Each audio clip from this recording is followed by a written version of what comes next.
Durga please, ನಿಮ್ ತಂದೆಗೆ ಮೊದಲೇ ತಲೆ ಸರಿ ಇಲ್ಲ. ಈ ಹೊತ್ನಲ್ಲಿ ಹುಚ್ಚು ಮಾತುಗಳಿಗೆಲ್ಲ ಬೆಲೆ ಕೊಟ್ಟು ಶಾಸ್ತ್ರ ನಿಲ್ಸೋದಕ್ಕಾಗೋದಿಲ್ಲ. ಶರತ್, ನೀನ್ ಮುಂದುವರ್ಸಪ್ಪ. ಸಲ್ಲದು ಸಲ್ಲದು, ಕತ್ತಲೆ ಕತ್ತಲೆ ಆವರಿಸುತ್ತೆ, ಜೀವ ಉಸಿರು ಸಲ್ಲದು. ಇಲ್ಲ ಮೇಡಮ್, ನಮ್ಮಪ್ಪ ಹಾಗೆ ಸುಮ್ನೆ ಗಾಬರಿ ಆಗಲ್ಲ. ನೋಡಿ, ಅವ್ರ ಕಣ್ಣಲ್ಲಿ ಎಷ್ಟೊಂದು ಭಯ ಇದೆ. ಅವ್ರು ಸಲ್ಲದು ಅಂತ ಹೇಳ್ತಿದ್ದಾರೆ ಅಂದ್ರೆ ಈ ಪಿಂಡ ಪ್ರದಾನ ಮಾಡೋದ್ರಿಂದ ಮುಂದೇನೋ ದೊಡ್ಡ ಅಪಾಯ ಕಾದಿದೆ ಅಂತ ಅವ್ರು ನಮ್ಗೆ ಮುನ್ಸೂಚನೆ ಕೊಡ್ತಿದ್ದಾರೆ. ಬಾಸು, ದಯವಿಟ್ಟು ಇದನ್ನ ಇಲ್ಲಿಗೆ ನಿಲ್ಸ್ಬಿಡೋಣ. ಅಪ್ಪ ಹಾಗೆ ಸುಮ್ನೆ ಏನು ಹೇಳೋದಿಲ್ಲ. ಅವ್ರ ಮಾತಲ್ಲಿ ಒಂದು ಅರ್ಥ ಇರುತ್ತೆ ಬಾಸು. ಅಲ್ಲ, ಏನು ಅನಾಹುತ ಆಗುತ್ತೆ? ಈ ಪಿಂಡ ಬಿಟ್ರೆ ಅಂಬಿಕಾ ಆತ್ಮಕ್ಕೆ ಮುಕ್ತಿ ಸಿಗುತ್ತಲ್ವಾ? ಇದರಲ್ಲಿ ಏನು ಅಪಾಯ ಆಗುತ್ತೆ? ಮುಕ್ತಿ ಅಲ್ಲ ಇದು, ಮುಕ್ತಿ ಅಲ್ಲ, ಸಾವು. ಸಲ್ಲದು ಸಲ್ಲದು, ಅನಾಹುತ, ಘೋರ ಅನಾಹುತ, ಪಿಂಡ ಪ್ರದಾನ, ರಕ್ತ ಚರಿತ. ಸಲ್ಲದು, ಬೇಡ. ಬಾಸು, ಅಪ್ಪ ಹೇಳ್ತಿರೋದನ್ನ ಕೇಳಿಸ್ಕೊಳ್ಳಿ. ಇದು ಮುಕ್ತಿ ನೀಡುವಂತ ಕೆಲಸ ಅಲ್ವಂತೆ. ಇದೇ ವಿಷಯವಾಗಿ ಅಪ್ಪನ ಹತ್ರ ಮಾತಾಡ್ಬೇಕು ಅಂತ ನಾನು ಅವ್ರನ್ನ ಹುಡ್ಕೊಂಡು ಹೋಗಿದ್ದೆ. ಆದ್ರೆ ಅವಾಗ ನನಗವ್ರು ಸಿಗ್ಲಿಲ್ಲ.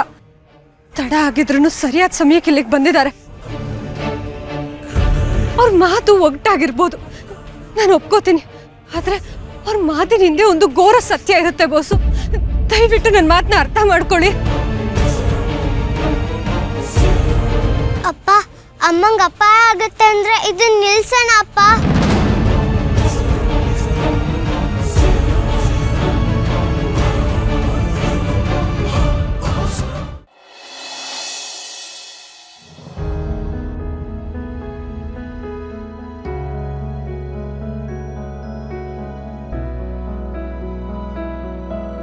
ಶಾನ್ವಿ, ಏನಮ್ಮ ಇದು? ಈ ಹಳೆ ಸೂಟ್ ಕೇಸ್ನ ಯಾಕೆ ತೆಗೆದೆ? ಅಪ್ಪ, ಇದು ಅಂಬಿಕಾ ಅತ್ಗೆ ವಸ್ತುಗಳು.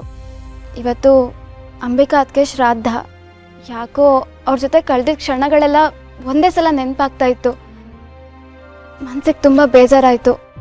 ಅದಕ್ಕೆ ಅವ್ರ ವಸ್ತುಗಳನ್ನೆಲ್ಲ ಒಂದ್ಸಲ ನೋಡೋಣ ಅಂತ ತೆಗೆದೆ.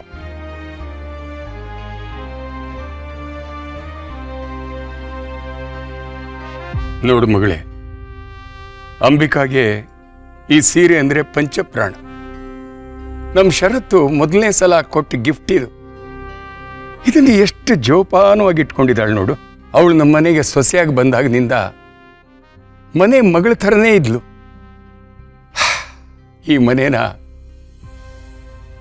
ಒಳ್ಳೆ ಗುಡಿ ಥರ ನೋಡ್ಕೊಂಡಿದ್ಲು.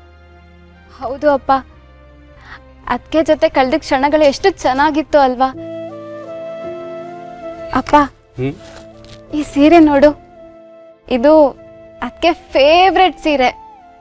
ಒಂದ್ಸಲ ಇದನ್ನ ನನಗೆ ಹಾಕ್ಸಿ ಟ್ರೆಡಿಷ್ನಲ್ ಆಗಿ ರೆಡಿ ಮಾಡಿಸಿ ಕಾಲೇಜಿಗೆ ಕಳ್ಸಿದ್ರು. ಕಾಲೇಜಲ್ಲಿ ಎಲ್ರೂ ಕಣ್ಣು ನನ್ನ ಮೇಲೆ ಇತ್ತು ಅಂತ ಹೇಳಿದ್ದೆ, ನೆನ್ಪಿದ್ಯಾ? ಅದನ್ನು ಮರೆಯೋಕ್ಕಾಗತ್ತಾ? ಆವಾಗ ನಿನಗೆ ದೃಷ್ಟಿಯಾಗಿ 2 ದಿವಸ ಜ್ವರ ಬಂದ್ಬಿಟ್ಟಿತ್ತು. ಆಗ ನಿನ್ನ ಅತ್ತಿಗೆ ಕಣ್ಣೀರನ್ನ ತಡೆಯೋದಕ್ಕೆ ಶರತ್ತು, ನಾನು, ನೀನು 3 ಜನನು ಪಟ್ಟ ಅವಸ್ಥೆನ ಇವಾಗ ನೆನೆಸ್ಕೊಂಡ್ರೆ ಈಗಲೂ ನಗು ಬರ್ತಾ ಇರುತ್ತೆ. ಜ್ವರ ಬಂದಿದ್ದು ನಿನಗೆ, ನರಳಿದ್ದು ನಿನ್ನ ಅತ್ತಿಗೆ. ಹ್ಞೂ ಅಪ್ಪ, ಅವ್ರ ಜೊತೆ ಅಡುಗೆ ಮಾಡೋದು, ಹರಟೆ ಹೊಡೆಯೋದು, ಅವ್ರ ಮನೇಲಿದ್ರೆ ಮನೆ ಪೂರ್ತಿ ಲವಲವಿಕೆಯಿಂದ ಇರ್ತಿತ್ತು. ಈಗಲೂ ಅದಕ್ಕೆ ನಾನು ನೆನೆಸ್ಕೊಂಡ್ರೆ ಕಣ್ಣಲ್ಲಿ ನೀರು ಬಂದ್ಬಿಡುತ್ತೆ ಅಪ್ಪ.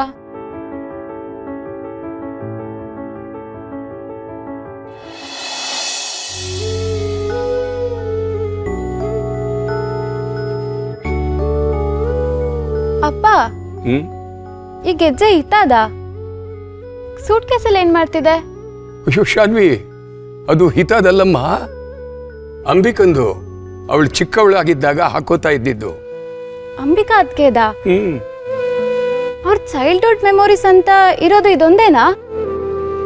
ಹೌದು ಮಗಳೇ.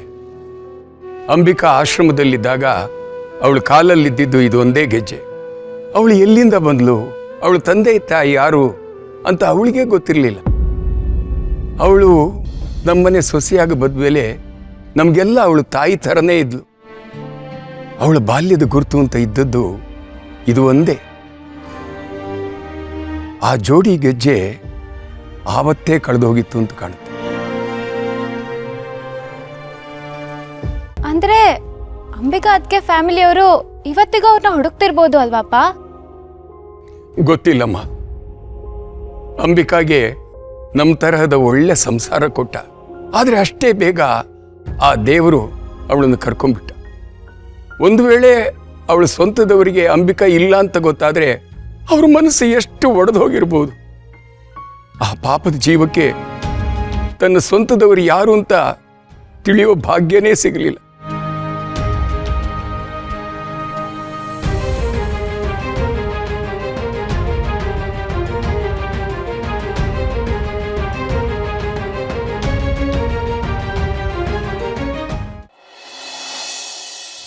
ಇವ್ರು ಯಾರ ಮಾತುಗಳನ್ನು ಕೇಳ್ಬೇಡ ನೀನು.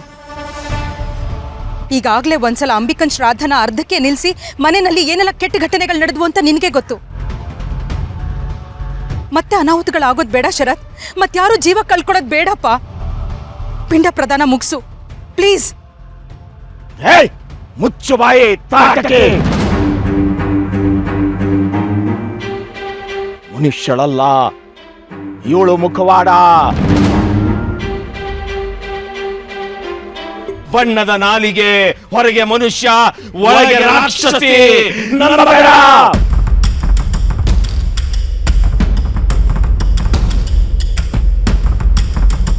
ಅಪ್ಪ ಏನ್ ಹೇಳ್ತಿದ್ಯಾ ನೀನು?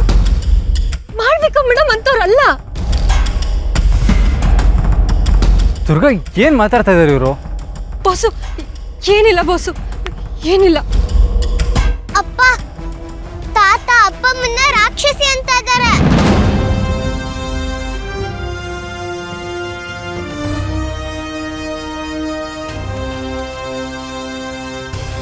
ಹೌದು ಬೋಸು, ಮಾಡ್ಬೇಕಾ ಮೇಡಮ್ನ ನಂಬೇಡಿ ಅಂತಿದ್ದಾರೆ.